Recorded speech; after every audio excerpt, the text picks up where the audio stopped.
मैं डॉक्टर अंशिका आप सभी का अपने YouTube चैनल में हार्दिक स्वागत करती हूँ। आप सभी स्वस्थ होंगे, इसी मंगल कामना के साथ हम आज की वीडियो स्टार्ट करते हैं। आज हम बात करेंगे मकर संक्रांति की। हमें मकर संक्रांति इस वर्ष 14 को मनानी है या फिर 15 को। तो सबसे पहले हमें ये मालूम होना चाहिए कि मकर संक्रांति है क्या। संक्रांति का अर्थ है सूर्य का राशि परिवर्तन। जब सूर्य एक राशि से दूसरी राशि में जाता है तो उसे हम संक्रांति कहते हैं। सूर्य का राशि परिवर्तन साल में 12 बार होता है, इसीलिए वर्ष में 12 संक्रांतियां आती हैं। सूर्य का मकर राशि में प्रवेश इस साल 14 जनवरी शनिवार रात्रि 8:14 पर हो रहा है, किंतु रात्रि प्रहर में दान और स्नान नहीं होता है। वैसे भी सूर्य संबंधित दान हम सूर्यास्त के बाद नहीं करते हैं, इसके लिए उदया तिथि की मान्यता है। मीन्स जब सूर्य उदय होंगे तो उस समय मकर संक्रांति का दान और स्नान होगा। इसीलिए इस वर्ष ज्योतिषीय गणनाओं के आधार पर मकर संक्रांति हमें 15 जनवरी को ही मनानी चाहिए। 15 जनवरी को पूरे दिन इस पर्व का मान रहेगा, किंतु दोपहर का समय विशेष पुण्य फलदायी रहेगा। अब मैं आपको बताती हूँ कि मकर संक्रांति अन्य सभी संक्रांतियों से विशेष महत्व रखती है, क्योंकि इस दिन खर मास का समापन होता है। इसी दिन से सूर्य उत्तरायण होते हैं और सभी मांगलिक कार्य शुरू हो जाते हैं। इसी उत्तरायण की महिमा हमारे शास्त्रों में भी मिलती है। गीता में भी कहा गया है कि जिस व्यक्ति की मृत्यु उत्तरायण में होती है तो उसे मोक्ष मिल जाता है। मैं आपको महाभारत काल की एक बहुत ही प्रसिद्ध घटना आपके समक्ष प्रस्तुत कर रही हूँ। भीष्म पितामह, जिन्हें इच्छा मृत्यु का वरदान प्राप्त था, जब वे बाणों की शैया पे लेटे हुए थे और उन्हें उस समय बहुत कष्ट की अनुभूति हो रही थी, उस समय उन्होंने उत्तरायण की प्रतीक्षा की। जब सूर्य उत्तरायण हुए तभी उन्होंने भीष्म पितामह ने अपने प्राणों का त्याग किया।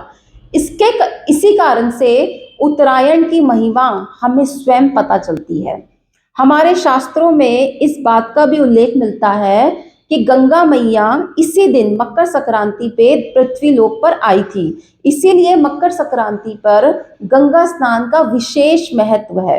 यदि आप गंगा स्नान ना भी कर पाए तो आप अपने घर में ही नहाने के पानी में थोड़ा सा आपको गंगा जल अवश्य मिला लेना चाहिए।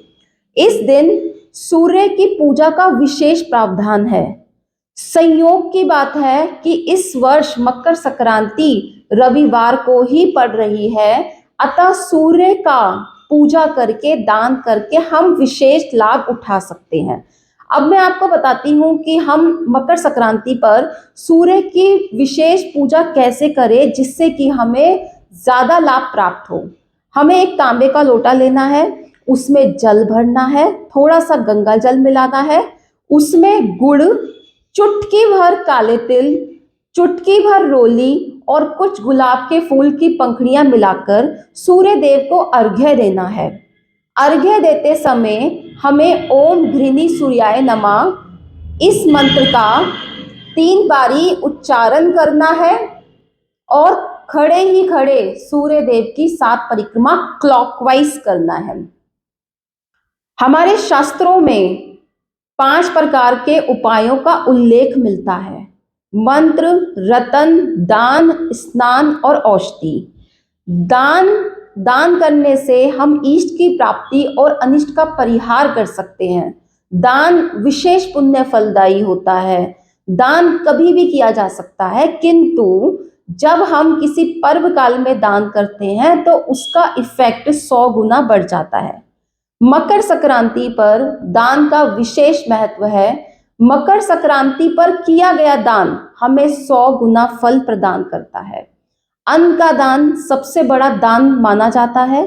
मकर संक्रांति पर हमें मूंगफली, खिचड़ी, गुड़, तिल, गुड़ तिल से बनी वस्तुओं और सामर्थ्य अनुसार गर्म कपड़ों का भी दान करना चाहिए।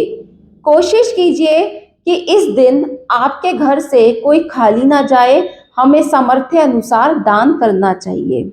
हमें एक चीज का और ध्यान रखना चाहिए कि इस दिन हमें तामसिक वस्तुओं जैसे लहसुन, प्याज, अंडा आदि से बने पदार्थों का परहेज करना चाहिए। ना तो स्वयं खाना चाहिए और ना ही किसी को दान देना चाहिए। आशा करती हूँ कि आपको मेरी ये वीडियो पसंद आई होगी। यदि आप मेरे चैनल पे नए हैं तो मेरे चैनल को सब्सक्राइब कीजिए, वीडियो को लाइक कीजिए और ज़्यादा से ज़्यादा अपने फ्रेंड्स को शेयर कीजिए। आप सभी को लोहड़ी और मकर संक्रांति की हार्दिक शुभकामनाएं। नमस्कार।